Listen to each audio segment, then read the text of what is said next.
أعوذ بالله من الشيطان الرجيم. بسم الله الرحمن الرحيم. اللهم صل على محمد وعلى آل محمد كما صليت على إبراهيم وعلى آل إبراهيم إنك حميد مجيد.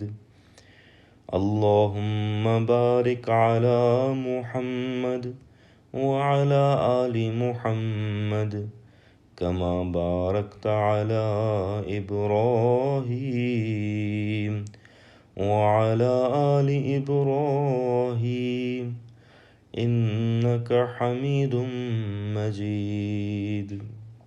حضرت ابو ہریرہ رضی اللہ تعالیٰ عنہ بیان کرتے ہیں کہ حضرت صلی اللہ علیہ وسلم، کیا میں تمہیں وہ بات نہ بتاؤں جس سے اللہ تعالیٰ گناہ مٹا دیتا ہے اور درجات بلند کرتا ہے؟ صحابہ رضوان اللہ علیہم نے عرض کیا، یا رسول اللہ، ضرور بتائیے۔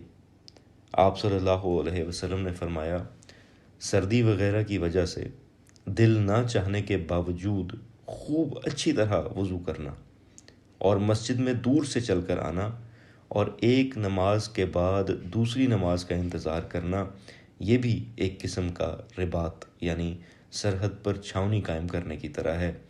آپ صلی اللہ علیہ وسلم نے یہ بات 2 دفعہ دہرائی۔ یہ حدیث مسلم کتاب الطہارت سے ہے۔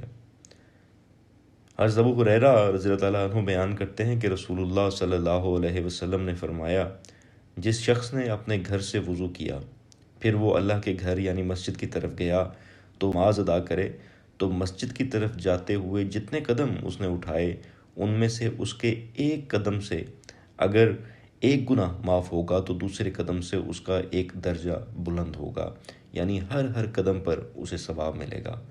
اللہم صلی علی محمد مبارک وسلم انکا حمید مجید۔ السلام علیکم ورحمۃ اللہ وبرکاتہ۔